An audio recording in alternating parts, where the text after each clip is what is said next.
Okay. Well, welcome to this webinar. I'm going to need to check every now and then to admit all these people in. So welcome to the webinar. Today, we're going to cover some, man, I just felt really inspired to do this webinar.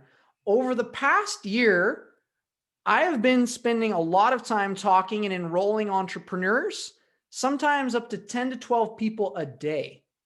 So I put in there, I've talked to hundreds, and it's probably hundreds, maybe close to thousands or more. So I've been talking to a lot of people, a lot of professionals, a lot of entrepreneurs all over the world.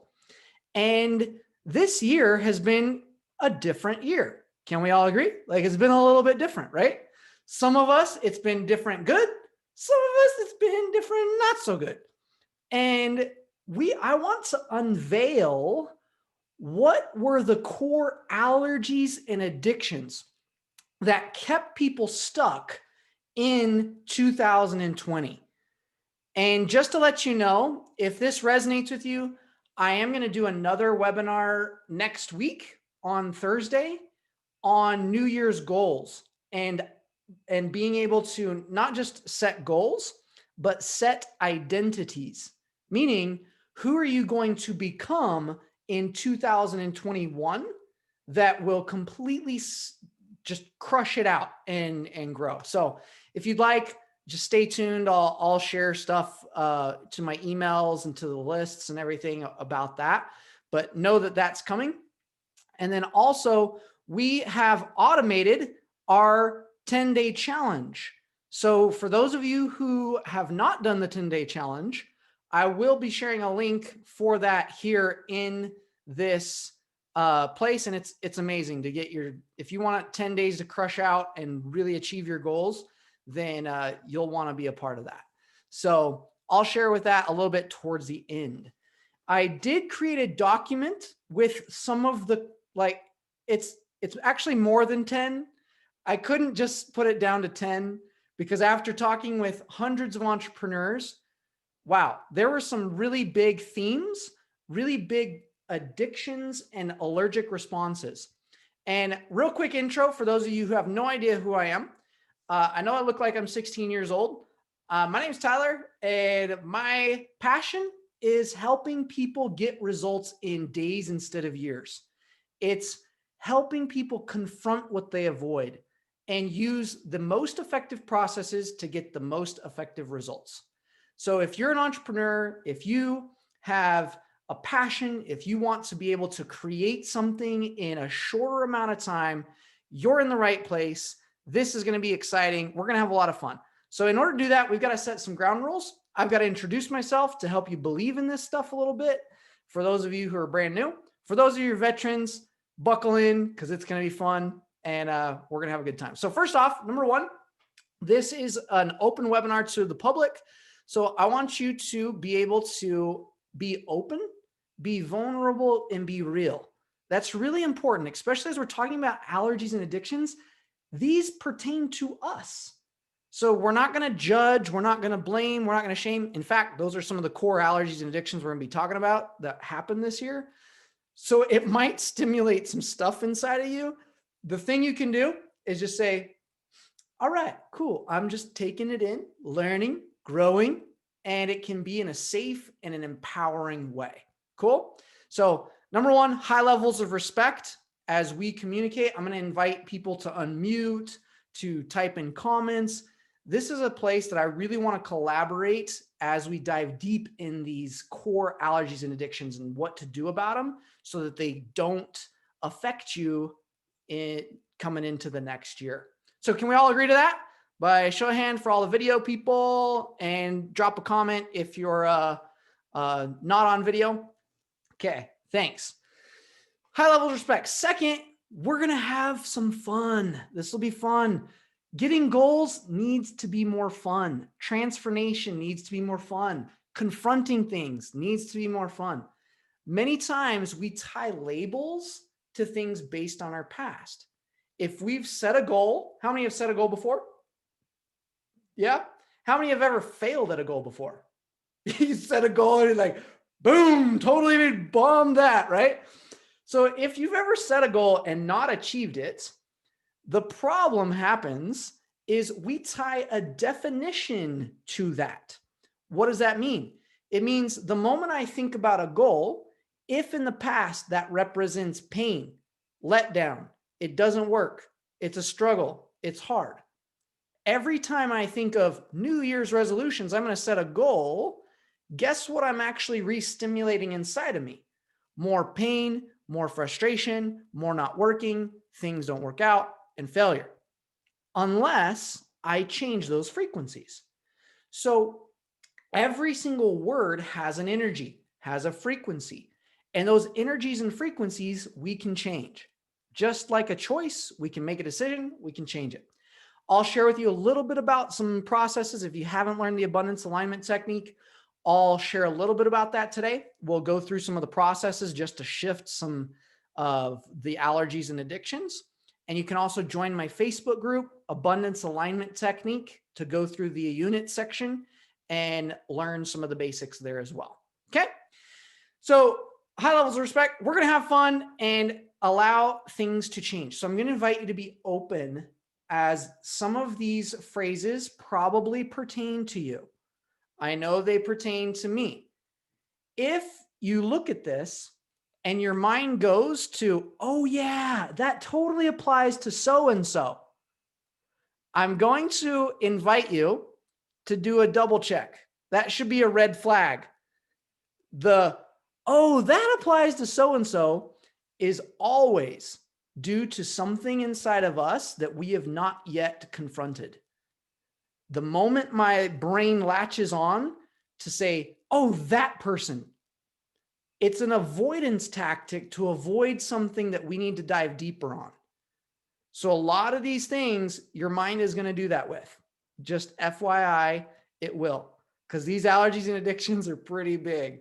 So instead of latching on to somebody else, I'm going to invite you to dive deeper in on yourself, to say, where in my life can I go deeper? Where can I shift this?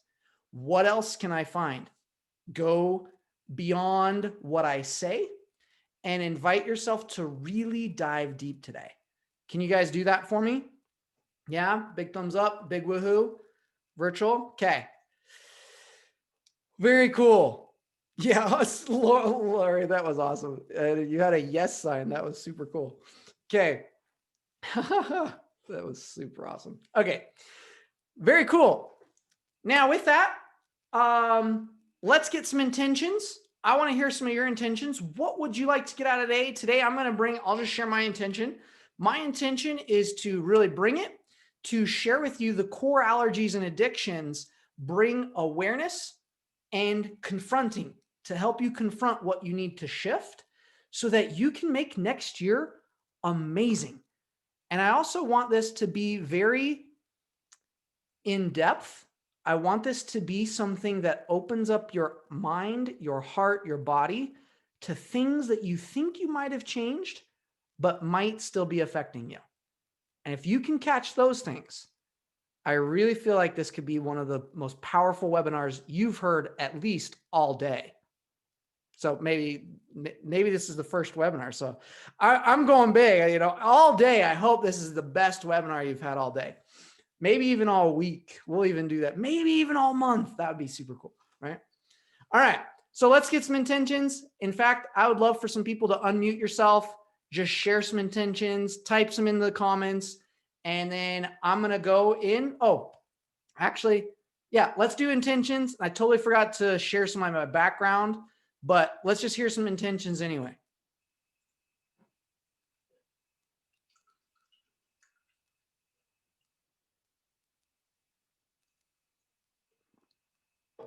Yeah, go ahead. You can unmute yourself, I think. Yeah. Okay, this is Lori. I am wanting to release my addiction to struggle in my relationships, struggle in getting my business going, and struggle and suffering, I guess, is kind of the two big things where I'm at right now. Very cool. Big virtual round of applause for being vulnerable, sharing those intentions. Very cool. Who else? We've got some people typing in here. Addiction to sugar. Marion, I'm going to be present and participatory. Very nice. Very cool. Set clear, focused, and concise goals. Okay. Know how to remove old energy so past programs won't run my new year. Start a new year with fresh, clean energy. Very cool. And inner child work. Wow. Releasing my addiction to scarcity. Very cool. Release the trauma and resistance. Open to learning. Intention is to keep learning the most I can about clearing and aligning. I'm loving making money doing this technique and want this technique to be to help my clients the best I can. Changing now. Want to fall in love with work again. Intentions of release and how all this learning. Great. We've got a lot of cool intentions. Who else? Let's hear some vocal ones. I'll give you one. This is Jody, and stop sabotaging my own success. Last year, I felt like I was moving forward and things were going great, and then I got hurt. So yeah, stop all the sabotage. Very cool. Yeah, thanks for sharing that. Virtual round of applause. Thanks for sharing. Okay, who else? Let's get two more. Amen. Amen. Vulture. Yeah. Stop the sabotage and be vulnerable and learn how to just keep it real and stop masking. Boom. Thanks, Mike. Yeah, it's good to see you. You too. Very cool. Get unstuck, feel free, and able to move forward what I do and what I become. Awesome. Okay. So I'll tell you some of this. We won't dive into too much on this one. Like on goal setting, that'll actually be next week's. We're going to focus on like getting clarity on your identity, setting goals, but not just outcomes, but becoming goals so that you set yourself up for autopilot for success. So that'll be next Thursday. I'll do that one. This one's mainly on an acknowledgement of this past year to really understand the patterns, the core allergies and addictions of the past so that we don't take them into our future and as we're creating our identity. Cool. All right. Anyone else? Let's get one more share and then we're going to dive in. I'm writing a book, only 73 pages in, must be allergic to finishing it. Dark story. Oh yeah. Self-sabotage. Okay. Let's get one more vocal. I just feel like I need some more vocal. I literally was talking for like 2.5 hours right before this and my throat's like, give me a break. I was on vacation. I haven't been speaking for like 2 weeks. It's like, so I'm like, my intention is to actually launch my coaching career. boom. That's a great intention. Okay. Okay, you guys ready to dive into all the past so that we can create a better future? Yeah? Okay, let's do it. All right, I'm going to pull up a document. This document is not super organized, but at least it gives us some form of what we are going to cover today. And if I can bring it up somewhere, here we are. And I'm going to share this with everyone. Copy link. I'm going to put this into the chat box. Okay, go ahead and click that link. It should allow you to open it up and see it, make a copy of it. It's got a bunch of phrases on it, and I'm going to actually teach about each phrase, why they were the allergies and addictions. Don't look at them all yet. It's like saying, here, kids, here's a sucker. Don't eat it, right? Don't go through them all yet, so we can stay present. So here's a couple things. Number one, I got to introduce myself to help you guys get this. I'll do it really quick. Long story short, 6-7 years ago, I struggled a lot. I was becoming a massage therapist. I was a massage therapist, became a Thai yoga therapist, was studying to become a doctor of natural medicine. I was on this journey and I really wanted to make a difference, but I had a lot of allergies and addictions. I didn't know that that's what they were at the time.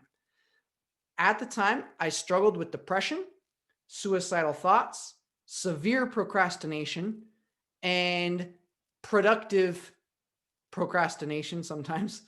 Is always doing something to avoid what I really needed to do. And I was good at it. I was very good at it. In fact, it felt like it was part of who I was. I also struggled a lot with suicidal thoughts and thinking that I couldn't ever measure up, that I would fail. I watched my mom go through 4 divorces, my dad through 2. And I realized, and I was scared, terrified of getting into a relationship, of making money, of doing anything. And my first year as an entrepreneur, I made $12,500. I spent a lot of time crying, a lot of time. I just got married. I was trying to provide for a wife. I was terrified about $100. I was so scared about everything. And I wanted to make $10,000 in a month, but that was like almost as much as I'd made in a year. So I had big goals and a lot of big fears. Anyone relate where you have big goals but big fears that feel like it keeps you from actually growing? And yet deep inside of me, I knew that was not how it was meant to be. I just knew, like, this was not my mission. This was not how I was supposed to be, meant to be. And I felt like there was a way for me to change, but I didn't have that way how. So I hired a lot of people with a lot of money I didn't have and struggled. Some courses worked like I thought they would. Some of them didn't, but I kept at it. And the next year I made $135,000 in 7 months, hit my goal, got my wife her grand piano, which I thought was going to take me 5 years, wrote a book, spoke for Ted McGrath, Les Brown, went all over the country, Canada, did some cool stuff, and had a kid. And then fast forward, had another kid. And then fast forward, we're going to have another kid next month. So it's exciting. I'm on this journey of growth, constantly working on myself, constantly finding the best ways to change. Was able to create over $250,000 in a 4-day span. Been able to do some really cool things. With that, I share that just to give you some context, some hope that no matter where you're at, what level of growth you've experienced, there's always something you can do to improve. And you're here because of that. So I want to thank you and honor you for that. I really do, because you could be doing anything. You could be watching Netflix right now, but you chose to do this instead. You could be productively procrastinating, doing something else, but you're choosing to do this right now, which is awesome. So give yourself that credit. Some part of you chose to be here today and you decided to follow through on that and you're here. So own that, because that is going to help you change these allergies and addictions that I'm going to go over. Okay. Anything else I need to share? So yeah, hopefully that gives you some context. Hopefully it can help you believe some stuff that I'm going to share. That's all I want to do is share, is to help you believe that. Okay. Since then, some of the clients we've helped, we've literally seen make hundreds of thousands of dollars in a month. We've seen go from poverty to making 40K in a month, to doubling their income, to being able to get out of allergies and addictions, to gluten, soy, lactose, peanuts, to not being able to communicate with their spouse or kids, to being able to get out of addictions to vaping and pornography and video games and alcohol, to being able to make their first $10,000 in a month, to getting their funnels working, to writing their book, to all sorts of cool stuff. Oh, to being able to get rid of cataracts and intestinal problems and symptoms of incurable things and all sorts of cool stuff. So we've seen a lot of things. The only reason people don't change, the only reason, is due to an allergy or an addiction, period. And I'm going to be very, I usually am not like, this is it, but I want you to think about that. Everything is a frequency. So you have a journey in life. Everything has an energy to it, right? So if you think about energy, energy is everything. This marker's energy, my face is energy. Everything has an energy to it. Energy is made up of different feeling are different frequencies, different wave patterns, wavelengths. Light has different frequencies. Sound has different frequencies, vibrations, right? Now, if I do not attain a goal, it is because some part of me is not on that frequency. And usually it's a lot of parts of me are not on that frequency. If I have something in my life, it is because lots of parts of me, more parts of me than not, are on that frequency.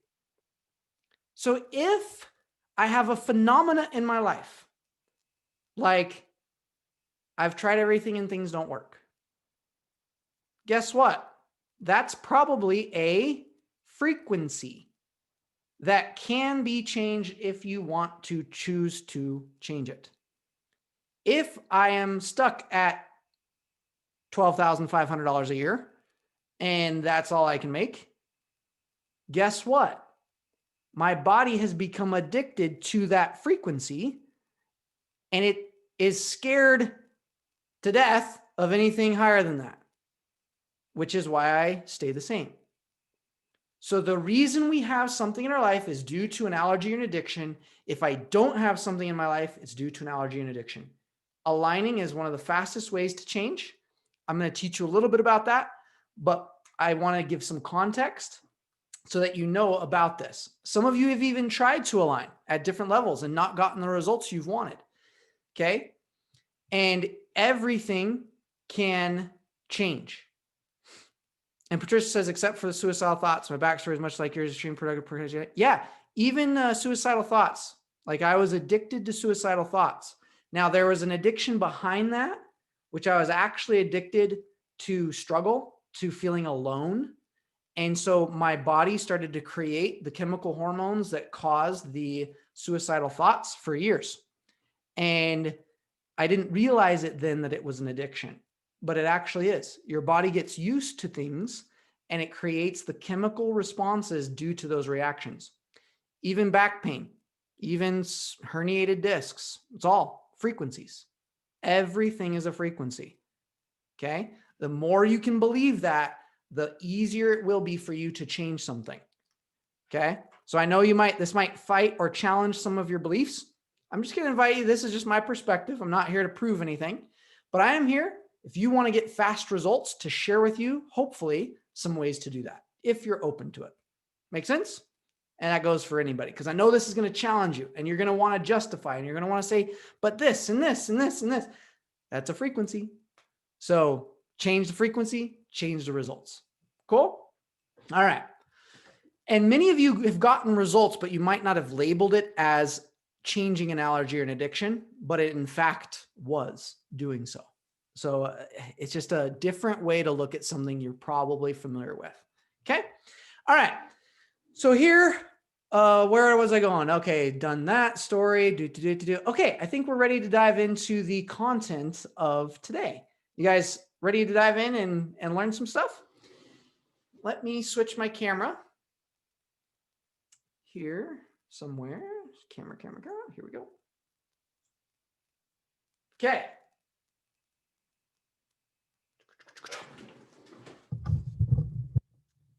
All right. And I'm going to open up this document. So in this document, there's a couple big themes that I want to cover that I found over the past year. And they're three main things. One, well, it's on the document, so I won't write it down. But the first one is entitlement. There was a huge theme this past year of entitlement. And again, as I go over these themes, I know you'll naturally see the patterns of where they associated and who did it. But every single one of us, because we live today, because we're associated here, have had some form of that in our life this past year. So I want you to embrace this and dive deep to really self-reflect. Be open to find what part of this resonates with you. What part of this maybe do you need to confront? What part have you been avoiding that has some form of these? Entitlement was a big one. The second thing that I found was huge is blame. There was a lot of blame going on, and over all these conversations, the threads, the people that we aligned, the stuff that people who didn't get results, blame, entitlement, and the other one is control. Control. There was a lot of people trying to control a lot in their life and blaming others and entitlement.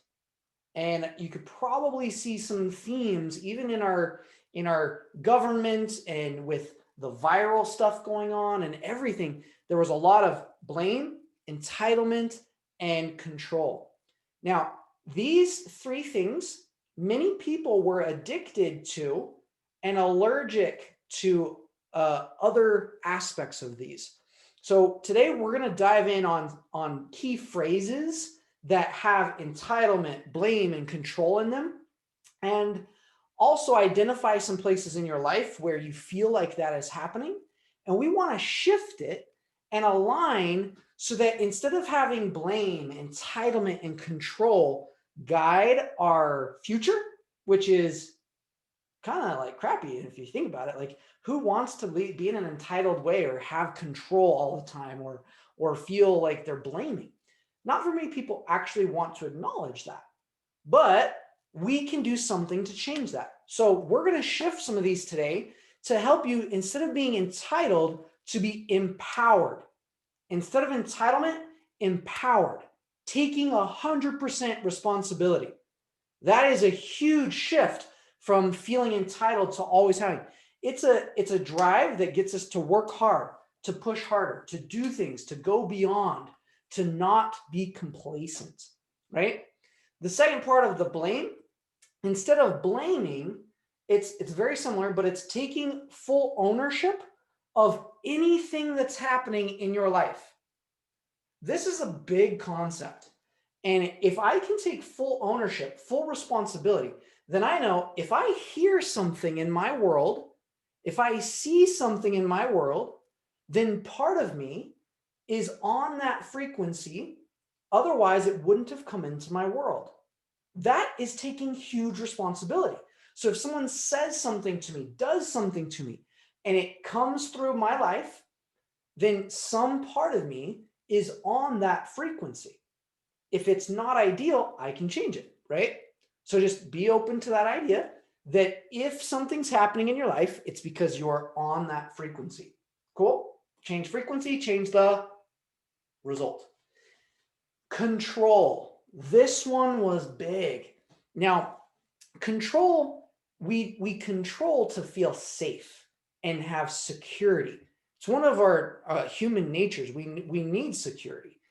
But this past year, there was a lot of entrepreneurs who the whole focus was on controlling everything. Control, control, control, control. And I want to talk about some of those themes because hopefully as we go into the statements of these, you'll be able to see where they come up in your life and what to do about them. But just curious, can you relate? Can you see anything, whether in your life or in the people around you, where you saw any entitlement, any blame or control? Just curious. I would love to hear or see some comments here. Because I know for me, talking to literally hundreds of entrepreneurs, I saw a ton of this. No. Oh, that's awesome. Just kidding. I can relate to entitlement. Yes, they resonate in my family and clients. Yeah. Yes, for sure. Okay. Yeah, all the time. Good. I can resonate all three. Yeah, control for sure. So much. Yeah. And I'm going to try not to make this political or go too much into other things. But due to the virus, the thing that happened, think about how, so every frequency has an impact. Now, when some sort of viral thing goes, what's the first thing we want to do? Withdraw, control, right?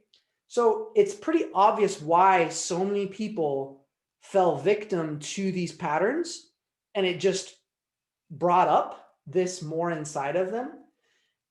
the difference between someone who moves through this or aligns and changes is they use their circumstances to mirror what needs changed, and then they change it. The people who fell victim and they dropped in results, it's because instead of mirroring and changing, it just kept reflecting back and pushing them down further and further and further. And so that is not ideal, right? We want to be able to see it, mirror it, acknowledge it, change it. Cool? So I'm going to help you do that so this doesn't happen next year, because those feelings and emotions and patterns are still there. They were in everybody, but the circumstances brought up these in people so that it became a deeper reality.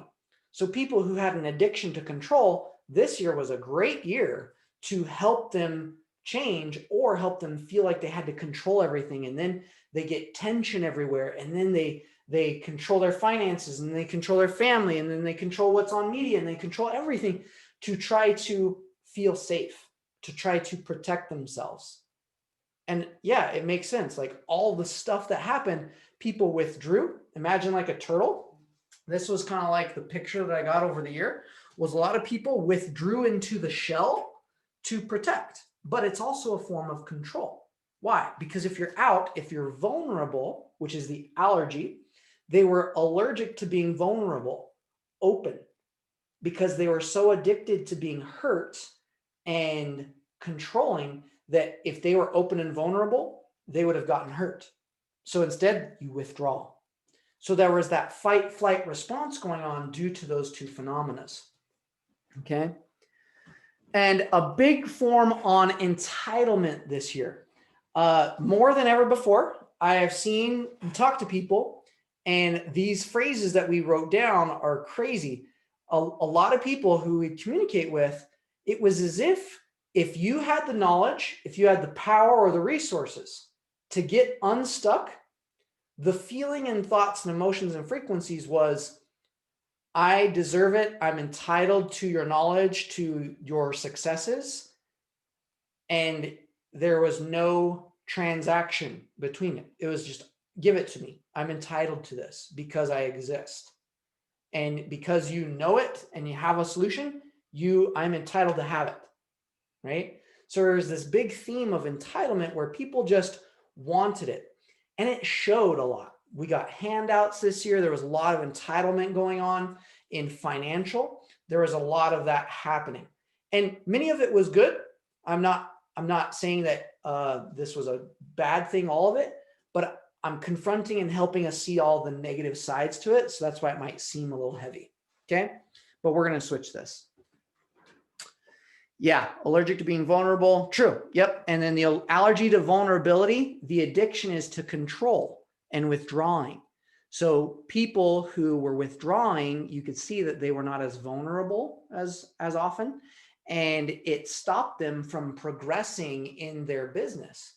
In fact, what needed to happen was the moment they feel the control to be more vulnerable, more open, which it sounds contrary, but that's exactly what we needed to do in order to move through that. And related, my reaction was to withdraw. Never realized a form of control and keeping myself safe. Yeah, very good. Good. Okay. Is this resonating so far? Oh, there's a lot of people I need to admit. Oops. Admit in, come in, welcome. There we go. All right. So yeah, with that, let's talk about some of these things. And I'm going to switch back the camera, because I was going to draw on the board, but I'm actually going to go over some of these first. And Shali says, what's your definition of vulnerability? Good question. So vulnerability is the ability to be open and honest with yourself and others. So vulnerability is the ability to be open and honest with yourself and others. That is a difficult thing to do. We think many times we're honest with ourselves. We try to, and we try to be honest with other people. But the reality is most of us have been addicted to certain stories in our heads and in our bodies of lack, of not being able to move forward. So we're actually constantly telling lies to ourselves, and we get addicted to them and we get used to them. I used to be addicted to the lie that I couldn't afford things. I didn't have the money. I didn't have the time. Those were lies. There was always the money. There was always the time. But I had believed it so much that I didn't create any methods or any ways to do that. So I shut off all of options of solutions because that was my reality. That was my truth. But in essence, it was actually a lie because there's abundance. There's everywhere. There's limitless resources, and time is not a linear thing. So we have been trained to think that way, but it just feels that way because of how we've grown up and how we've learned.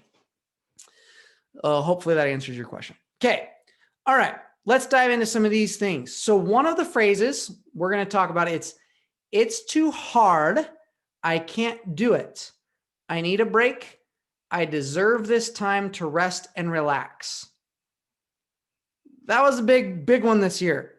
A lot of people I talked to, it was a relief to have things happen because they were used to doing things that they didn't like. So they actually took it, and then their entitlement was, I deserve this rest. I deserve this break. I don't need to push myself to change because this is something I haven't taken for myself. And finally, the universe has provided it for me. And now I'm going to rest, refresh, and relax. Again, I'm not judging anybody. This is just observations. These are allergies and addictions. So if you are in that space, cool, let's change it so that you could have rejuvenation all the time. You could feel relaxed all the time. You could create whatever you want, and you don't need breaks, because breaks are only needed when we're doing something that is contrary to what we want, and it causes tension, it causes stress. And then we want a break, but what we really want is the reduction of stress. That's what we want. Okay. So we tie break to relaxation. So here's what we're going to do. We're going to go ahead and do some aligning just because it's fun, and we're going to just do some shifts, and it's going to be cool. So for those of you who don't know, here is the very basics to the abundance alignment technique. The full process usually takes about 2 hours to do a full one. We're going to do what are called just like little short alignments. So it's literally, this is how you do it. And the basis to this, I used to do a ton of EFT, a bunch of transformational work, like invested almost $450,000 doing all sorts of techniques, breakthrough works, fire walking, all sorts of stuff, root causal removal, past life regression, all sorts of stuff. They're all great. But I found simplest way to make a change is align. And simplest way to align is actually just do this. So you just breathe in, tapping right here, and you tap all the way down to the back of your neck. So you're going to breathe in through the nose, out through the mouth. So it's, and then out through your mouth, into the nose, out to the mouth, into the nose, out to the mouth. And you do that. You do that 3 times. You do that 3 times. And then you're going to pant like a dog.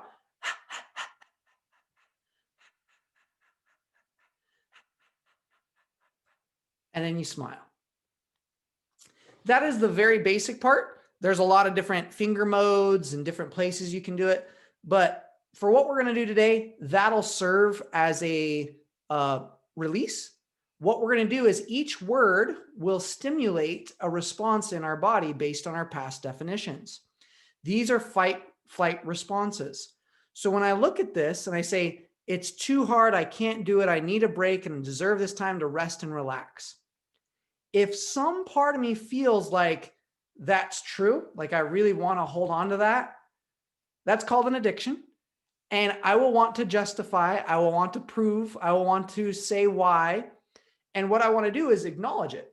I want to actually tap wherever I feel it.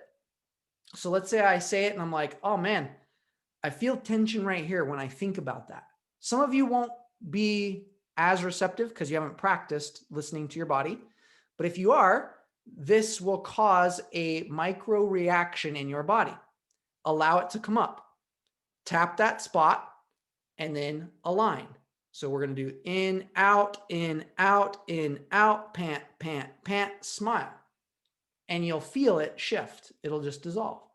So what happens is when we say these words, we're causing micro traumas to be re-stimulated in our body due to our definitions of these words. Then as we do the process, we're literally causing other micro traumas through tapping and breath to neutralize the fight flight responses, the allergies and addictions. And by doing that systematically, we get rid of the allergy and addiction so it's no longer true. Okay? So whatever we have an allergic or addictive response to, you can just do this and it'll go away. Now, again, the full version is like covering 400 different things on one topic. So we're just doing a very quick shift for the sake of this webinar to help you feel a shift, hopefully. Okay, if you don't, then you probably have other things. You need to open your door, you need to go into modes, you need to redefine definitions, which are all part of that process. But for the majority of the people here, this will suffice. Cool? So you game with that? Any questions so far on just how to do the little process there? If you're good, give me a thumbs up. Big cheesy grin. Good. All right, those are some cheesy grins. You guys must be getting ready for like New Year's cheese balls or something. That was good. All right, here we go. So we're going to cover this, and here's how we do it. So we're just going to state it. It's too hard, and here's how I do it. As you say it intentionally to try. Don't just say, it's too hard, I can't do it, I need a break and deserve this time to rest and relax. That's called not being present. So to be present when you say a statement is actually allowing yourself to feel when you say something. Words are only like 7% of communication. The tone is like over 30, and how your body responds is the rest. So what we're doing is we're activating all parts of communication, allowing it to come up so that we can change it in our body, mind, spirit, everything. Okay. So I like to focus and really think. And as I say it, I like to tune in to how true or how this resonates with me. So let's all do this together. Say it out loud and focus on each word and try to allow any resistance or feelings pop up. It's too hard. I can't do it. I need a break and deserve this time to rest and relax. So wherever you feel it, you can tap, you can move it. Just really think about it and then align. Into the nose, out the mouth, into the nose, out the mouth, pant, and then smile. Okay. Good. Some of you will feel the tension move. If it moves, you can tap it again, look at the statement and align again. You might chase it a little bit if you need to do it. We're only going to do it one time for the sake of time for each statement, just to help us get a little bit of a release with this. And then we're going to talk about it at the end. We're going to kind of wrap up a way to change these long-term. And I'm going to share with you about my webinar next week, which will be more strategic becoming. And then if you want to join the challenge, that'll be focused on one thing that you'll change and just focusing on one really in depth. Okay. All right. Next thing is, the harder things are, the more it proves I deserve help and validation. So this one was interesting. The harder things are, the more it proves I deserve help and validation. This came up a lot. It was almost as if people were looking for rewards for how much struggle they were going through this year. And the more struggle they had, it was like they won the award. So there was a lot of feelings of, the more I struggle, it's like this entitlement of the more I deserve. And I saw a lot of those themes happening in people, which kept them from actually doing transformational work on themselves and growing their business and getting the results. So that phrase, that thought, that belief of, and they don't think it. This isn't a conscious thing that's like, you know what, the harder things are, more I need validation. No, these were patterns based on ways that people were acting, right? So if you've had any form of where you had a lot of hard things happen to you this year, then you probably had some addictions to this statement in some form or fashion. So as you say this, allow this to come up, tap where you feel it, and then we're going to align it. Okay. The harder things are, the more it proves I deserve help and validation. Sometimes it'll be in a couple different spots. Sometimes it'll pulsate and go different spots. Sometimes you won't feel anything. If you don't feel anything, just align it. Imagine you feel something. Some of you might not be used to feeling things in your body, which this will help. And then align.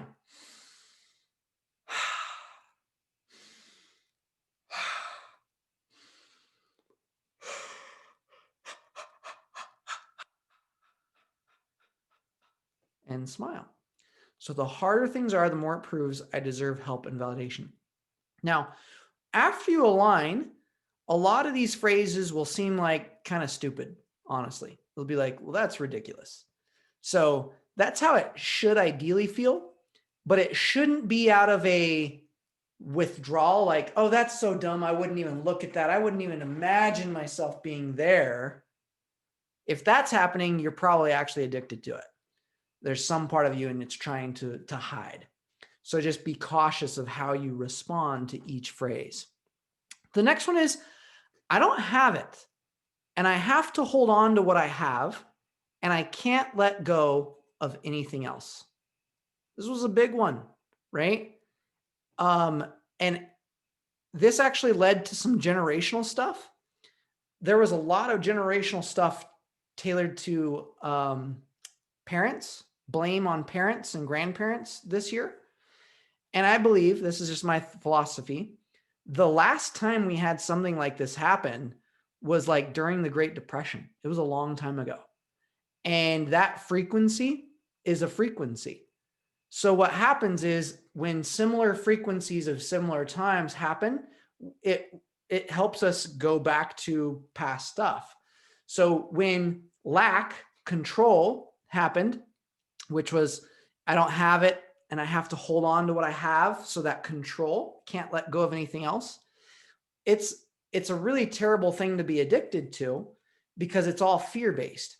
So even though we do it thinking that we're intelligent and smart, we're literally damning ourselves. The thing we need to do when, instead of holding on when lack occurs, is quite the opposite. The more we give, the more we expand, the more we will actually have. So it changes, it's kind of, you actually need to do the opposite of what you think or feel you normally usually have to do. So when things happen in life and you're like, oh no, I need to save, I need to hold on.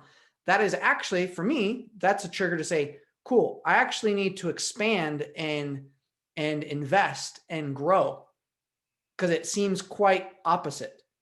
And that's going to confront the control field. So imagine water flowing. When water dams up, like there's a dam, what happens to the water? So this is where you guys get to unmute because I'm getting tired of talking all this time. So it becomes stagnant. Good. Stagnant. It rises. It rises. And when rises, what happens? What's caused? What is it putting on the dam? Pressure. Pressure. So we have flow that's coming into our life. A dam happens, some sort of block, some sort of thing that stunts us, disease, whatever, right? So we put all these blocks to keep blocking. So we add more blocks because it's like, oh no, I need to hold on to what was flowing. Now the flow stopped. So now I'm going to add more dams to it to protect myself and to hold on. So we build up all these dams, which creates a lot of pressure. And then what happens? It breaks. Breaks, explodes, either goes over, right? That's called when people get really upset and they lash out. That's usually an overflow. Or it breaks. And that's usually when people break down, they get depressed, suicidal, it breaks. So that tends to happen. Or the other thing that happens is it they keep holding on, and then some area in their life will break. Like literally things like expenses will accrue, things break down, relationships start to get destroyed. It's crazy. And it might not be pertaining to the thing that was damned. So let's say you dam up your finances. Sometimes what happens is relationships break because there's all that pressure. And if we don't release it, we lash out, we do something else, we avoid, and it causes other areas of our life to be affected. And it can be a really tough thing. That's what I call the teeter-totter effect. So when one result goes up, if you're not in a balanced state, another result will drop.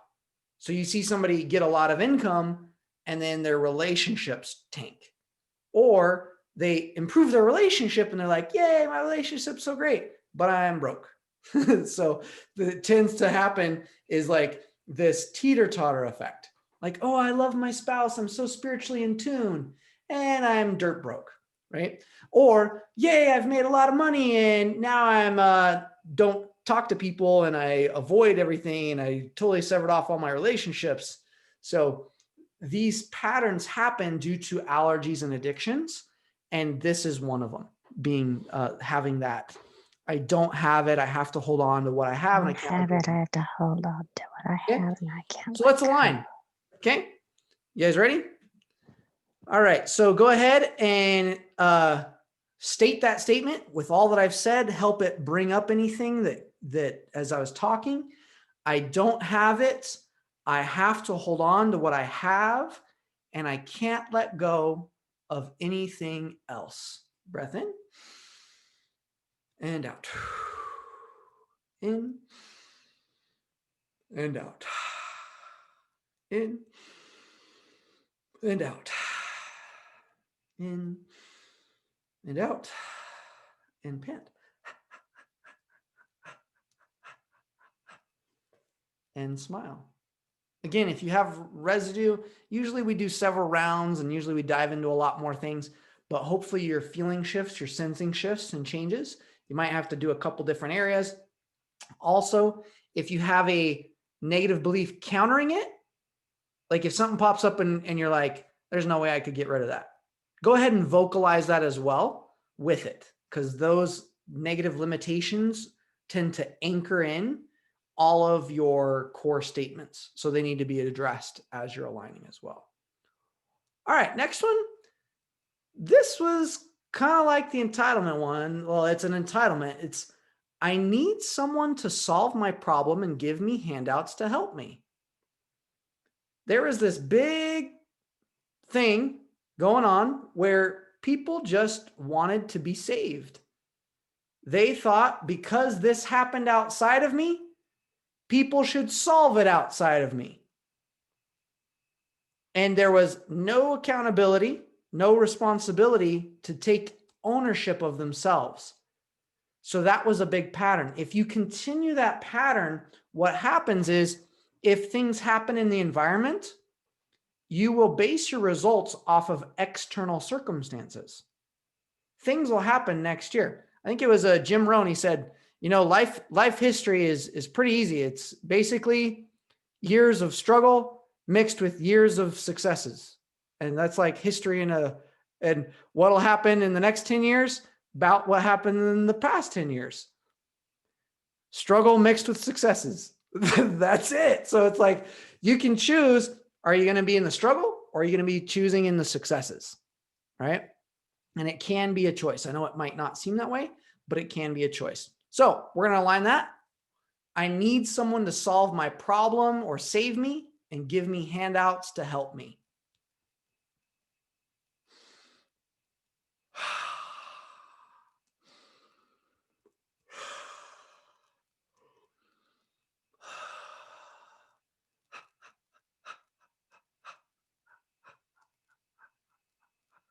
And smile. And here's the interesting thing. Even if you didn't feel like you needed handouts or someone to save you, we saw that. We saw other people. So our judgments towards them also, we need to align. Because if we feel like we judge or we don't like them or Oh, how dare they not take responsibility? That's always an indicator of some part of me that still hasn't taken responsibility. So as I own that and I'm like, okay, cool. Some part of me wanted to judge this person. Some part of me wanted to like be mad at them. Oh, or how dare you take that? Or why would you do that? Then I know some part of me actually has truth resonating with that inside of me. So I need to align it. Okay. Just curious, is this helping so far? Is this cool? Are you guys getting any value out of this? I would just like to get some feedback. I haven't done it quite this way before. So let's just hear some, okay, yes, definitely. Yes, so helpful. Yes, keep it coming. Good. Okay, good. Is anybody like completely lost or like, oh, this doesn't help at all? Like I'm open for any type of feedback. Tyler, I like the slower pace of doing it this way because I've Cool. sat through a few of yours, but yeah, it gives me time to think about it. And so before you were just rocketing through everything, I didn't have a chance to think. So slower is good. Yeah. And this is not theoretically like a group alignment. This is more of kind of a mix, but hopefully this is beneficial. Having this helpful and good. I'm trying to teach it, share a little bit. That way it'll stimulate anything that you need to shift and then align it. All right. So next one is I can't help myself and don't know how. And if you've overcome it or have it, I'm entitled to it. It's a little bit like the other frequency, the other verbiage, but it's a little different. So this one is this feeling of I don't know how. Like I've tried things and it just hasn't worked. And it's been a big addiction this past year is I don't know how.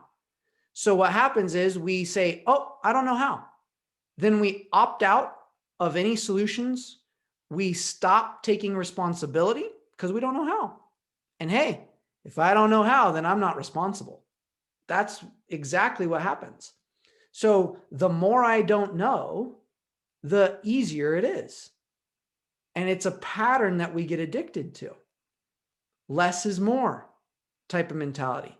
So I don't want to know the answer because if you tell me the answer, then I have to do something and then it's going to cause me irritation and pain and frustration. So what do? We think, I need the answer. I need the answer. And when we get close to the answer, we run, we avoid it. Oh, I'm going to buy the answer. Then we don't look at the answer because now it means we have to actually take responsibility and change. So think about this. Think about all that I just said. Tap anywhere you feel any resistance, tension, doubts, uncertainties. I can't help myself and I don't know how. And if you've overcome it, I'm entitled to it. Think about that, really build it up, tap where you feel it. Maybe say it a couple times. I can't help myself and I don't know how. And if you have overcome it or have it, I'm entitled to it. And then go ahead and align.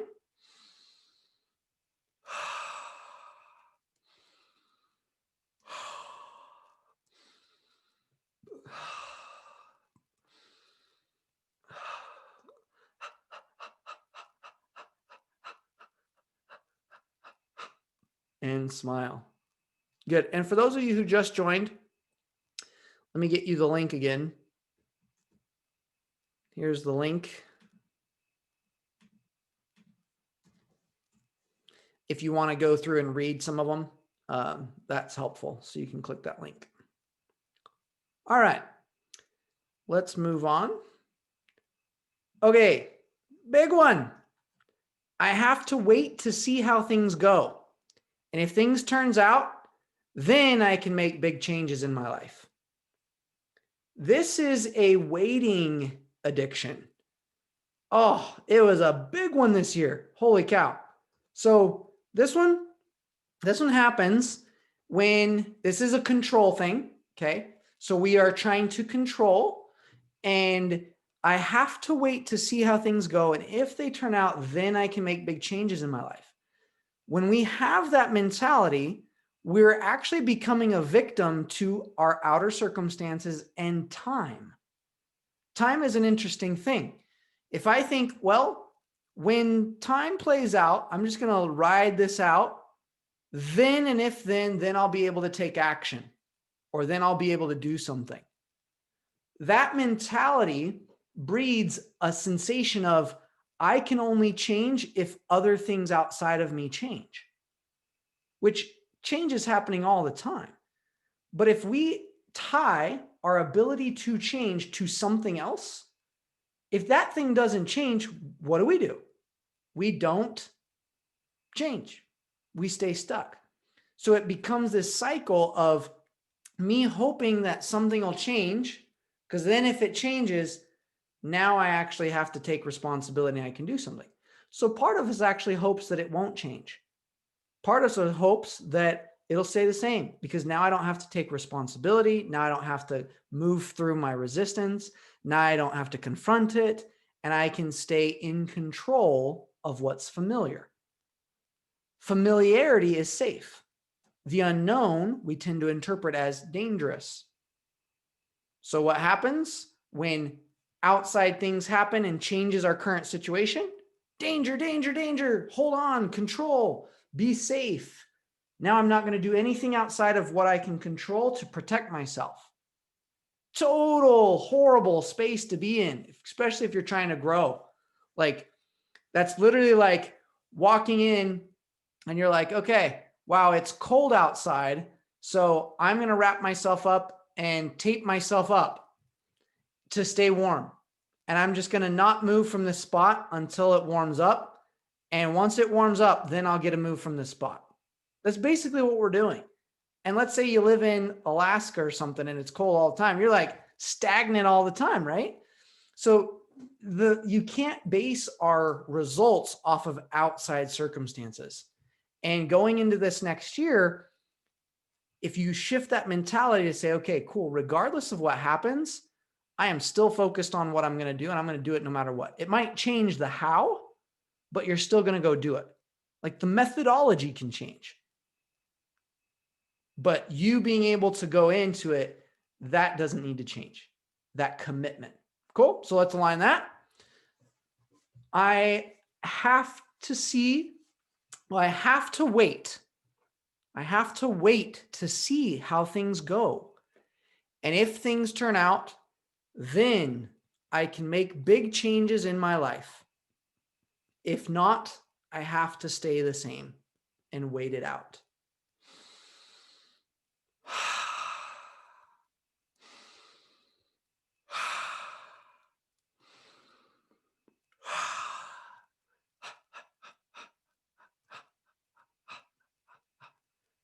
And smile. Good. Next one is, I'm set in my ways, and if something is inconvenient, I can't change it. It's another control thing, and it's also an entitlement thing. So I'm set in my ways. No one ever thinks this, like, I'm set in my ways and I'm not going to change it. Well, some people might, but most people don't think this in general. They're like, they want to change, but the reason they don't is because they are set in their ways and it feels inconvenient. So habits are an interesting thing. We change a habit if it's easy and if the reward's high enough. So if it's inconvenient, we won't do it. If it's like, oh, I got to find my login to figure out how to go change my life. It's inconvenient, so I'm not going to do it. I forgot my password. Then we don't do it because it's inconvenient. So we base a lot of things on convenience, and our bodies become addicted to that which is convenient.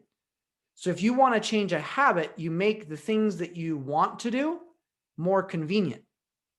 So if it's like working out or whatever, you just make it more convenient, more accessible. And whatever you want to stop, you make it hard to do. So if all the time you're like binge eating your chips, well, you put it up in the top cupboard and you have to like get on a stool and then you have to open the door and then you have to get the chips. Now it's really inconvenient, so you do it less. It's like not rocket science, right? But it's convenient. So then we do it. Okay. So this thought of I'm set in my ways, and if something is inconvenient, I can't change it. Oh, I got to work out every day for 10 minutes. Oh man, that's inconvenient. So then we don't do it, right? So then it's like, I got to wake up an extra hour early. Oh man, that's different. That's hard. So now we don't do it. And we go back to our old patterns, our old habits. I got to talk to somebody and enroll them in something. Oh, that's inconvenient. That's like, I got to like face rejection, fear.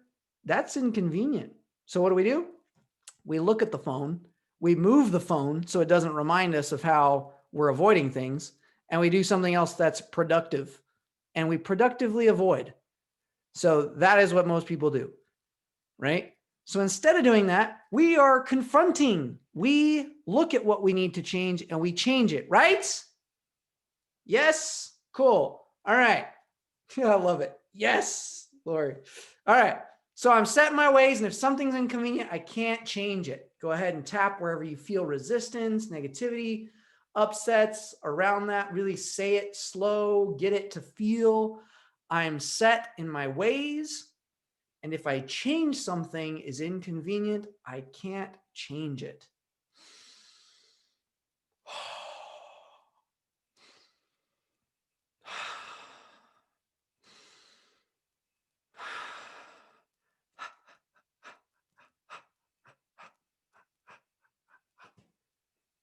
And smile. Good. Next one is, I don't go beyond what is said or taught, because if I did, I couldn't blame you if it doesn't work. This was a big entitlement thing. Now, no one's going to say this, but this was a big pattern I saw in a lot of entrepreneurs, even in people that I enrolled over the past several months. Here's a big pattern. They take what is said, and if that's what's said, it's what is meant and nothing more. So they don't look into it. They don't think. They don't use their ability to analyze or go deeper. And they don't do that because if they did, they'd have to find truth and change it. They'd have to take responsibility for it. It's much easier to hear what someone says and take it for what's said, not look at it, not expand on it, not try to get more out of it. Even what I'm saying right now, like many of you just take it as value and it's like, oh yeah, that's what he said, and I'm not going to go expand on it. Why? Because it takes more effort. It's energy. You have to focus. You have to dive deeper. You have to confront more. And you have to start taking more responsibility in your life. And who wants to do that? Ugh, right? Ugh, no one wants more responsibility, right? That's my sarcasm for the day. So I don't go beyond what is said or taught, because if I did, I couldn't blame you if it doesn't work. Many of us want to go through trainings exactly as it said, because if I follow exactly what it said, then it won't work. And I can't blame you for my own issue. Then I can blame you for my own issues. When I go through courses, when I go through things, I look at them and I always go deeper. I always ask. I always try to dive in and expand. Why? Because I know that whatever's taught is their truth. Whatever's learned is mine. Let me repeat that. Whatever's taught is their truth. Whatever's learned is mine. So if a teaching is taught that I don't learn, it is because I haven't taken the responsibility to actually act upon what is taught. And if that occurs, I can blame the teacher for my lack of results. So that goes under the blame category, right? This is a big one, man. If we could actually just do a huge shift around that one, like do a full alignment, that would help a lot of us implement things. We're not going to do a full one just because it'd take a long time, but at least we can remove some of the resistance around it and align some of it. So let's do it. I don't go beyond what is said or taught, because if I did, I couldn't blame the teacher if it doesn't work.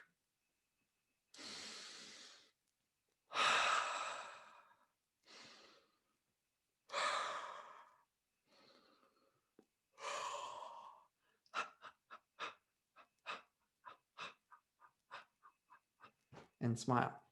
This is actually a big religious one. I don't know if I have anybody who's like believers and Christian believers or anything, but what's interesting is how Christ taught, and I believe a lot of different philosophies. I study Buddha and Christ and all sorts of people, but how Christ taught, it's very interesting. He teaches to where those who have eyes to see and those who have ears can hear. So you could read one thing and be like, yeah, whatever. Someone else could read it and it could be the most transformational thing ever. Why? Because of this principle right here. The principle is that if you read it looking for answers, you will find it. The principle is if you look to not find the answer, you will totally not find the answer and you'll blame the teacher. He's just a parable. Yeah, it's stupid. It's not, it has nothing to it. They're right. They're going to validate that addiction. But if you shift this, everything you read starts to become a transformation. Everything you study becomes a transformation. Because why? You take personal responsibility for what you're given. And the more responsibility you receive, the more transformation and guidance and help you can give to others. Lori has a question. Go for it.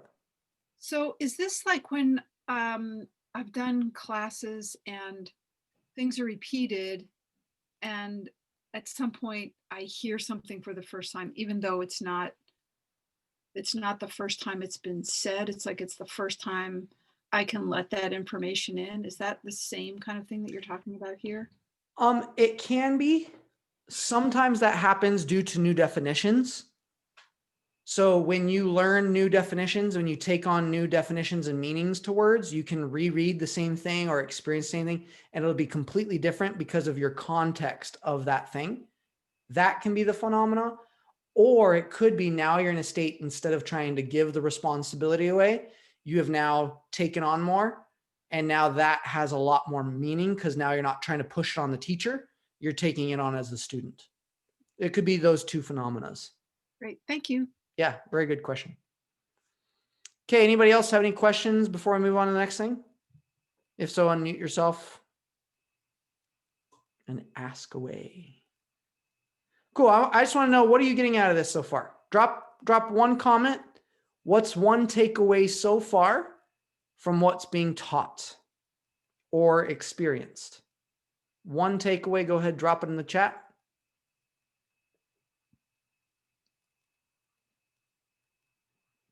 Christy says, release, good. Heather Jane, connection between waiting and control, very good. Tina, awareness of excuses. Annie, it's bringing more awareness as to why I'm stuck, good. Karina, move out of comfort zone. Linda, feeling very exposed and called out on all my masks, good. Very good. Mike, accountability is king. Jerem, whatever's taught is their truth, whatever is learned is mine. Very cool. Renee, cool. Terry, the waiting I've been unconsciously using, not realizing I was about control and feel safe. Very cool. Okay. Very, very good. I see my big ones, Rindy, coming up. Good. I can work on myself. Cool. Virtual round of applause to everybody's comments. Well said, well spoken. All right, moving on. Okay. This next one's interesting. Okay, here's the context to this. So this is an allergy to newness and being challenged and pushed. So what was actually happening is, because of external circumstances putting pressure on us, things were closing around. So we didn't want to take on anything else that was more pressured, which transformation is all about pressure and confronting. So what happens, and so is growth. Like, you can only grow with pressure. Like, a seed without pressure does not grow. Human beings, like, we are on a planet of pressure.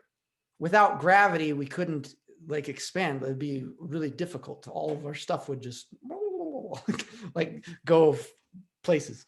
So pressure helps us grow, right? Now, when people are allergic or already addicted to having too much pressure in their life, they already feel all this pressure, right? So here they are. They start the year 2020. Woo, best year of my life. January, February, March. Then what happens? Then all these external pressures start to come. Okay? More pressure is coming on. But if they are already addicted to this pressure, and it's not a good pressure, it's self-imposed, just driving them down, crushing them, then more pressure adds to it. So then opportunities come. Here's your opportunity that you're allergic to. Opportunity to totally transform your life, to change your business, to grow, to do it a different way, to make new changes, to implement online instead of in person, to do all these new things. We saw businesses, people crumble under the pressure instead of rise above it. It's due to that allergy and addiction. So the key is, yes, I love having pressure. I love taking on new things. Why? Because I'm not addicted to the negative pressures that self-sabotage and crush us. I love it. So we all as human beings love a good challenge. We do. But when we have so many self-created challenges that we're addicted to, we don't want to take on anything else. So there was this theme this year of, I can't handle anything else. There's too much. It's too much pressure. Hey, but if you join this thing, I could totally teach you how to make tons of money. Like we had several people, even after enrolling, they enrolled and stuff happened. And I told them stuff will probably happen. That was just part of it. And then they didn't do it because the external pressures were too much. So they stopped working on themselves. And they had solutions to create more abundance than they ever had possible to get out of their pressure. But they were so addicted to staying in that pressure that they were allergic to the idea of creating something to alleviate it. Right?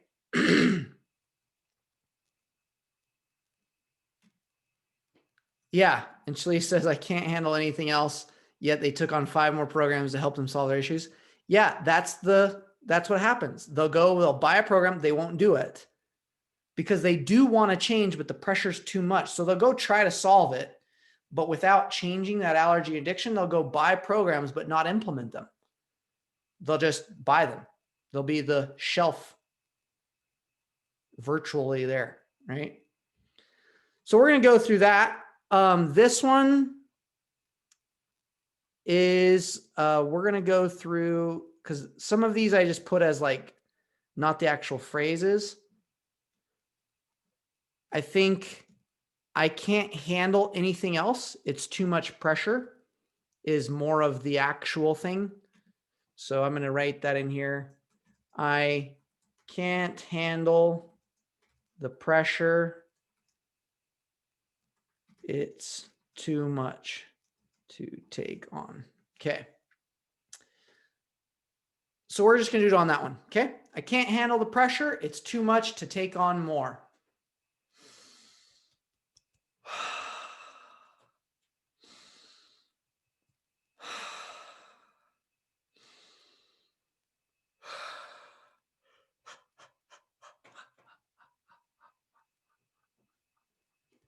And smile. I can't handle the pressure. It's too much to take on anything else or take on more. We already kind of talked about the generational parent blaming. Allergic to hard work and confronting yourself. So this was an interesting theme, and it was kind of with the comfort and ease, but there was this allergy to working, and it's a little bit tied to the pressure. There was this allergic response to working hard. It was really weird. Like people didn't want to work hard. They were so lazy. And even though they thought they were working hard, they're super lazy. They're like, I'm working hard. But then their hours of consumption on entertainment was out the roof. So they say they think they're working hard, but they're really super lazy. super lazy. So this was a big one on actually shifting this, is to be okay to work hard, to do hard work, to do things that are hard, to be okay doing hard things. Now, many of us have worked hard, not intelligently. So we're doing hard work unintelligently. That's different. Like, I work hard, but it's intelligent. I try to do it as intelligent as possible. So like, I do a lot of work and it's hard work, but it's not unproductive. So I work and try to be as productive as possible with the least amount of effort as possible. So I do work hard, but it's not at my expense of my health, my family. I work hard in order to create what I want without sacrificing other areas of my life. Some of us are addicted to, I have to work hard, kill myself, sacrifice everything to prove that I'm good enough and deserve success. But if we can actually believe that actually I deserve success, so I actually need to work the least amount of possible to get the biggest result possible. All of the other animal kingdoms do that, except for human beings. Like we like try to create the most complicated things sometimes to work super hard. But if you look at almost all animals, they put in the least amount of effort to get the biggest result. Bears, they work super hard, then they hibernate. Like every animal is super relaxed when they go and do stuff. Even when they're fighting something and going to attack something, they're actually in a relaxed state. Yet us, we're like, girl of business.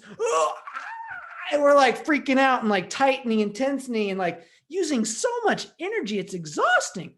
Like watching some people take calls sometimes. It's so frustrating. It's like, oh, why are you working so hard? Like, oh man. Like it's like this self-deprecating thing that we have to kill ourselves to get results. So that was a big one this year, right? So yeah, it's feeling overwhelmed, feels like hard work, but then measuring, I didn't actually do that much. Yeah. It's like, I've worked so hard in my brain, worrying about everything. I've worked so hard, stressing over nothing that is actually real. We work really hard over a lot of imagined things that are addictions. So let's change that one, right? We cool with changing that one? So the phrase that we're going to do here, we're actually going to do one on it's okay for me to work the least amount possible to get the biggest result. So it's okay for me to work the least amount possible to get the biggest and most effective result. That's the phrase we're going to do. Okay.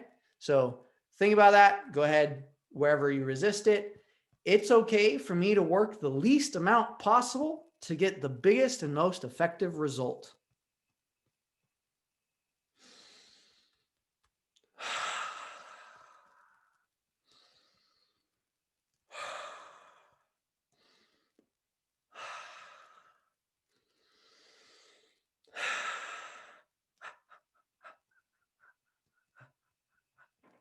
And smile.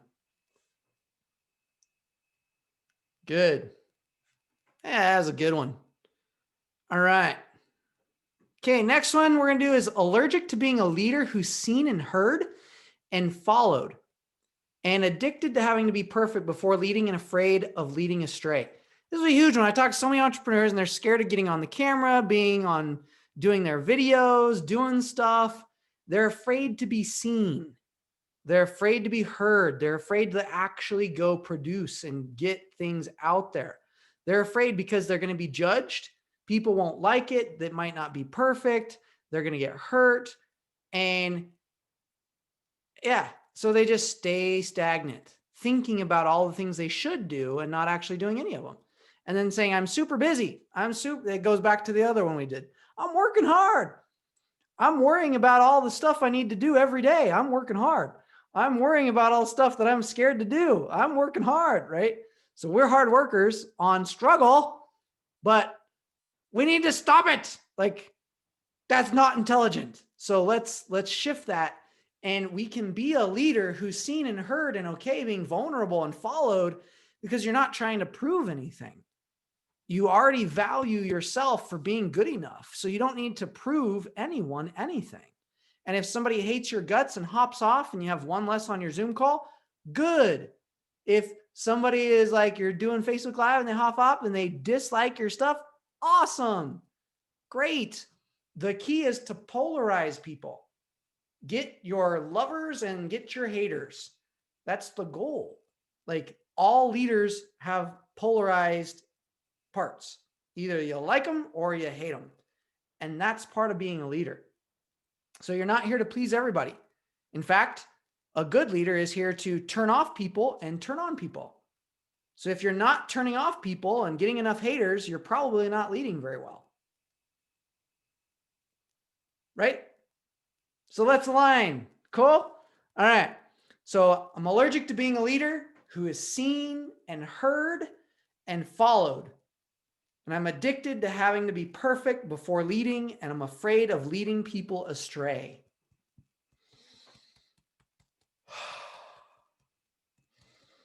Allergic to being a leader who is seen and heard and followed, and addicted to having to be perfect before leading, and afraid of leading them astray.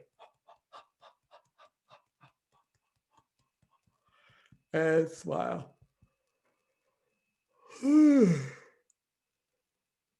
That was good. All right. Sweet. Yeah, afraid to be seen must be me on this call. Yeah, that's awesome. Sweet. Okay. Next one we're going to do is I've read that, I know it, or I've heard that, or I've tried it already, and it didn't work. This is a big one this past year. I've heard it, I've read it, I've seen it, I've done it, I've tried it, and it didn't work. This is kind of like the one that we talked about earlier, which is the I don't go beyond what is said or taught, because if I didn't, I can't blame you. It's actually a very similar frequency, because what happens is when we read or try or do something and it doesn't work, instead of asking, what more do I need to do? What do I need to do differently? We immediately go to the addictive behavior of, that didn't work. And it's this frequency of it didn't work. So we stay stuck all the time. So there is no one thing like do it exactly this way and it will work every single time for every single person. If it did, it would cause you to not have responsibility over that thing. So the whole goal, in my opinion, in life is to actually have more responsibility, more ability to choose. So if I am going through something and I've heard it, seen it, read it, tried it, and then I say, oh, that didn't work. The moment I do that, I am severing off my accountability for that thing. So now I don't have to figure it out. I got to go find something else. But if I actually dive deeper and say, good, some of this worked this way, this didn't work this way. So what do I need to do differently to make this work? And I go at it with that mentality of, cool, I did see this, I did feel this, I did experience this. Instead of trying to have someone save me through their knowledge, through their processes or systems, every time I go into something, I know that they're giving me a structure, a framework, and it's my job to learn, their job to teach, my job to learn and apply and change. So if I don't learn, apply, and change, I know it's not the teacher's fault, it's mine. So I'm constantly looking at, now it can help having a good teacher, right? Having good teacher, good systems, good makes it easier. But in the end, still, if I'm in that course, going through their teaching, reading that book, some part of me resonated with that at first. So I need to be able to get as much possible from that. Otherwise, I wouldn't have picked it up or bought it or done it in the first place. So I never blame anybody who's done content, even if it's horribly written, even if it makes no sense. I'm always looking for, cool, how do I get, like, what do I need to get out of this deeper, deeper, deeper, deeper? Cool. All right. We got a couple more. I know it's, we're almost done. So stick with me, pat yourself on the back. Some of you are late. It's like, shake it off. Some of you, it's like 10, 11, 12 at night. Some of you, it's like 6. Some of you maybe, I don't know, 7:30. Good. So shake it off. You're doing great. You can do it. Stay with it. You got this. We're almost done on the last end, and then we're going to wrap it up, and I'll share with you a couple things you can do, and we'll call it a day. Okay. All right. So this one we're going to do is the, I tried it. I've done it. I read it. I know it, and it didn't work. Okay. So go ahead and align.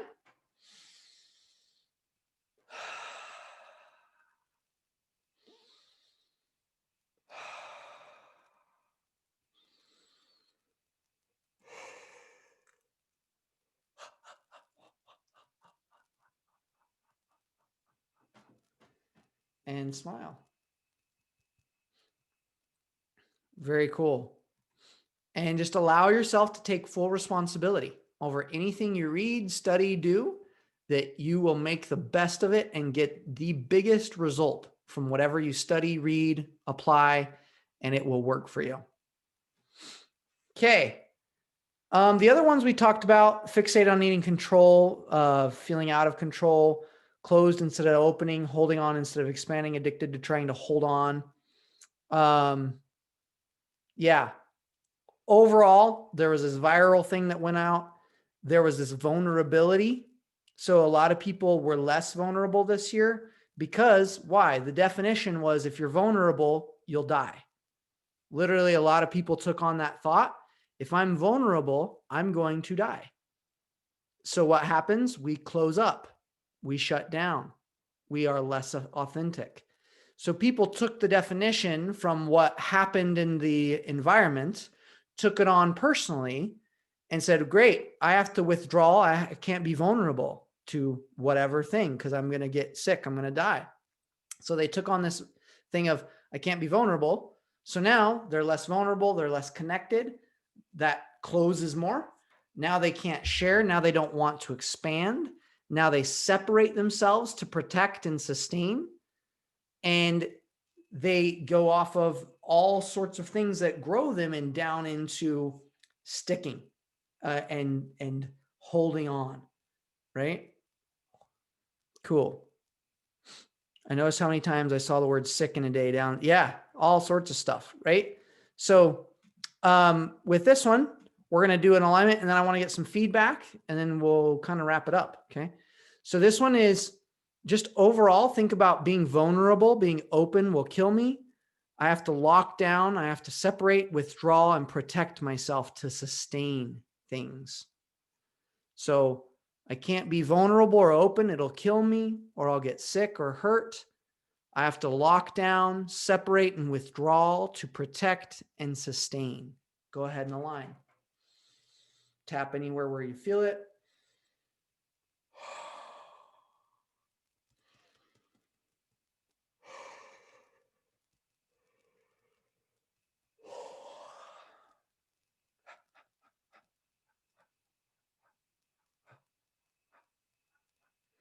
And smile. Okay. I would love to hear some things. What are you experiencing? Some people unmute yourself. I've heard myself a lot today. I need some voices, some happy voices. Let's hear. What are you getting out of this? What are you experiencing? What are you shifting? The withdrawing from to being able to recognize I don't have to keep myself safe. That is an addiction, or is it an allergy? That usually is an addiction. So you're addicted to holding on and allergic to expanding, being open. Yeah. Very For cool. me, it seemed like you were right on. You know, a lot of these things really resonated with me, and a lot of things that I'm struggling with right now. And it was really good to release them. Very cool. Yeah. Very cool. Who It's else? also nice just to know I'm not alone. I resonated with a lot of these. So just by having you bring those up helps me think, wow, I'm not just in my little world struggling with this by myself. This is common. Very cool. Thank you for sharing. Yeah, great. Who else? So when you first brought up the word entitlement, I was like, I don't know that I resonate with that a ton. But then with the control, and I totally did. But then when we went into the, I need someone to solve my problem and give me handouts and help me. I was like, oh, I do that all the time. Like I all the time in my life. So that was a big one for me. Boom. Way to go. Way to go.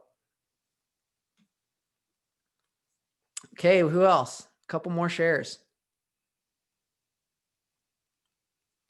Lizzie says, oh my gosh, thank you so much for all For your me, knowledge. hi, Tyler.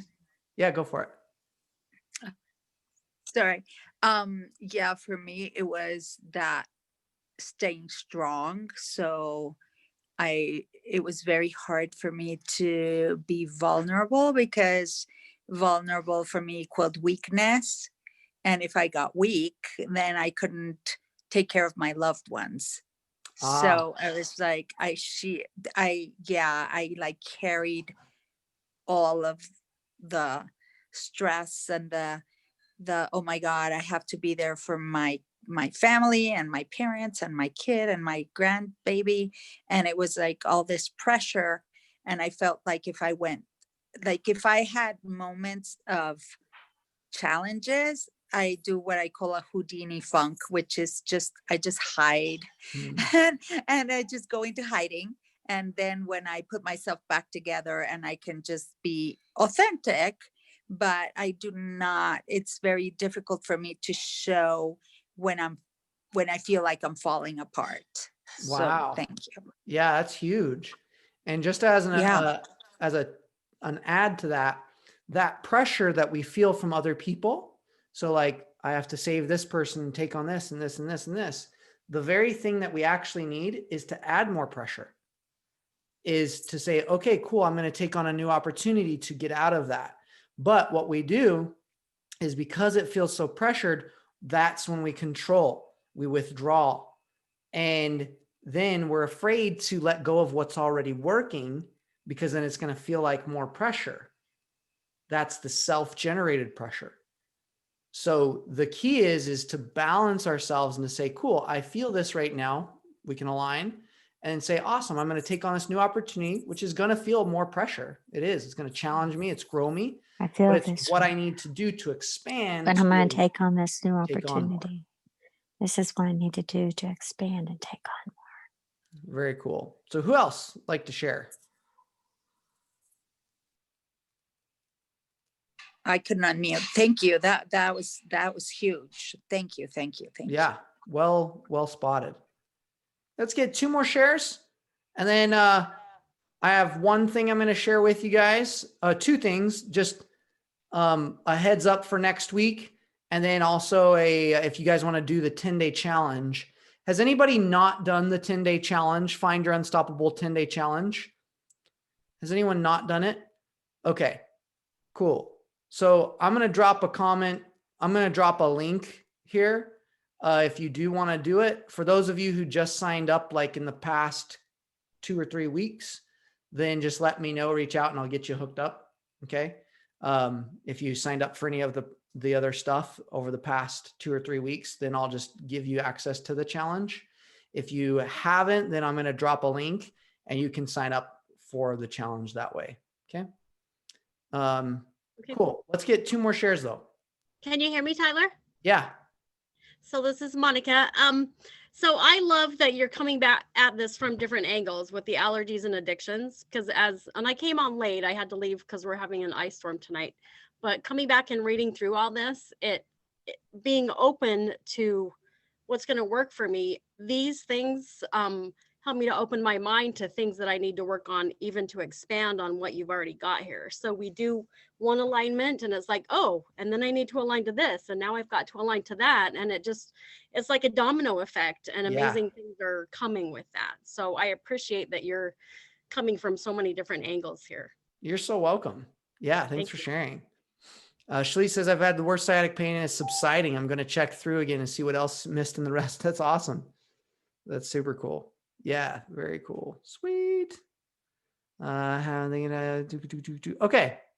So, thank you guys for going through that. That was super fun. And here is the last bit.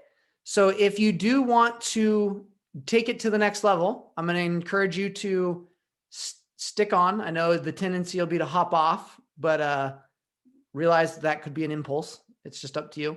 So here's the link. If you want to really master and go through a 10-day challenge.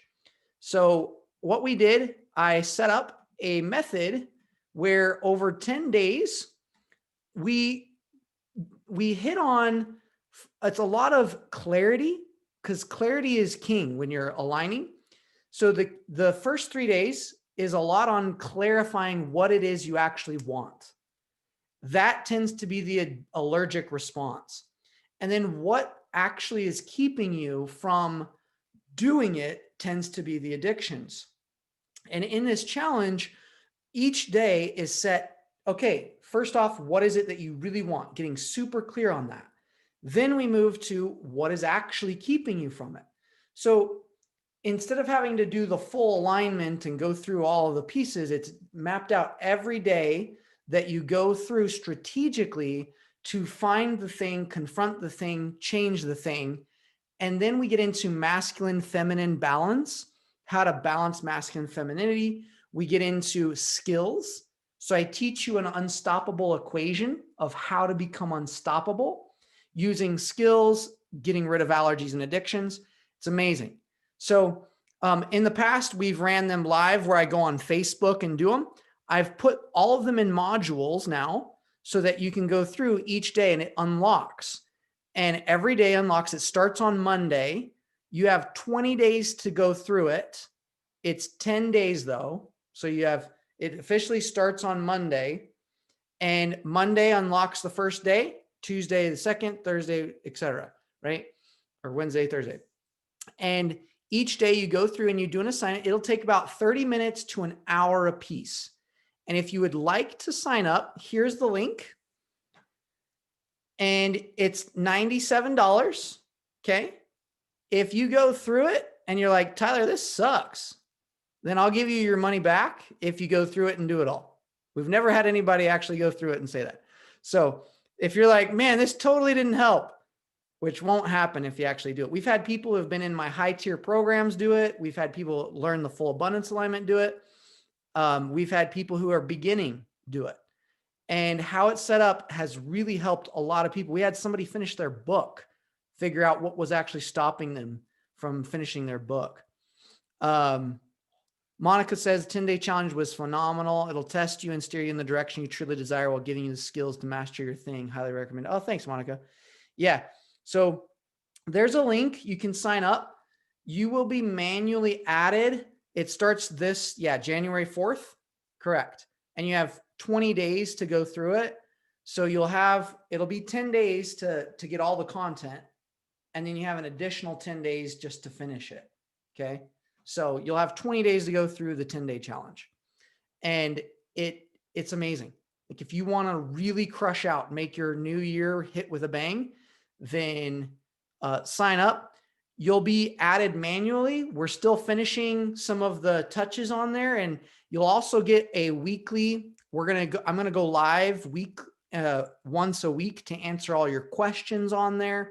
So you'll even get a group coaching with me. And for those who finish, then we have an added bonus for if you finished to really help you take it to the next level. So anyone want to share just a real quick, I know some of you have been through the challenge, just want to share a comment or two of something that really helped you in the challenge? That'd be fun just to hear a couple.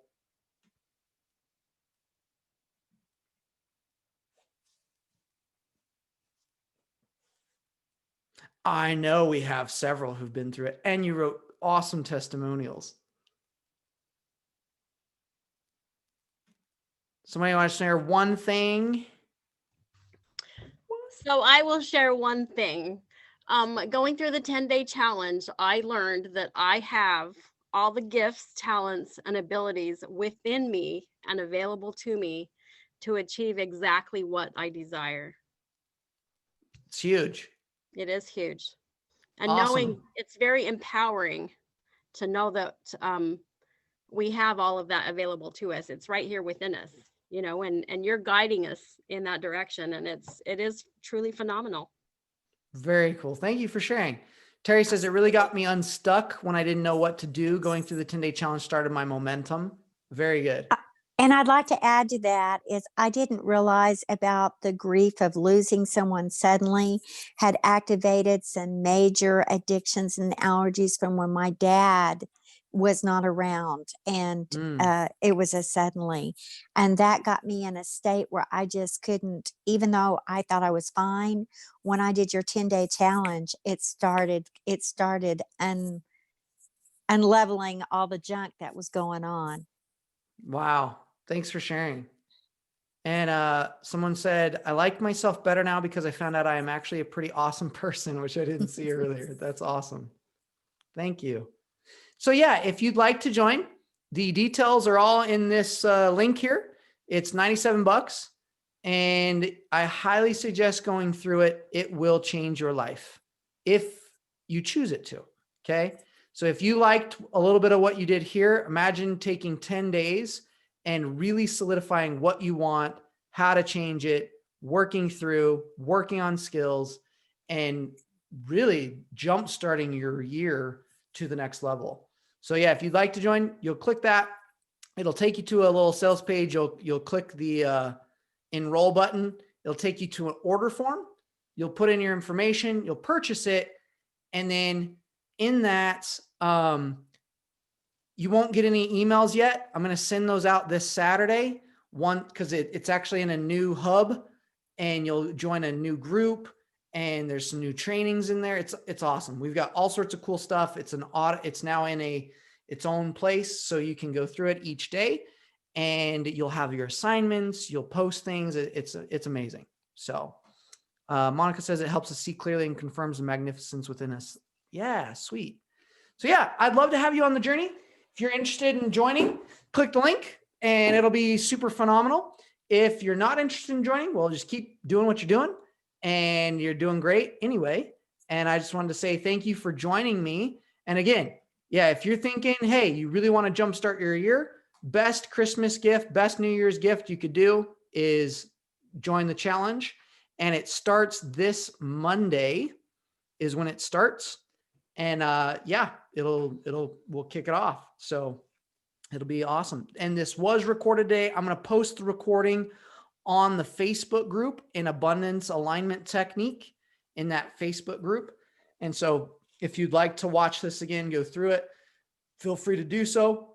And we'll see you then. Happy New Year. And then next week, I'm going to be going live doing one on the New Year's stuff. So stay posted for that so you can be in the challenge and go through the New Year stuff and it'll be sweet. So we'll see you then. Yeah, see you next year. I love it. You guys are awesome.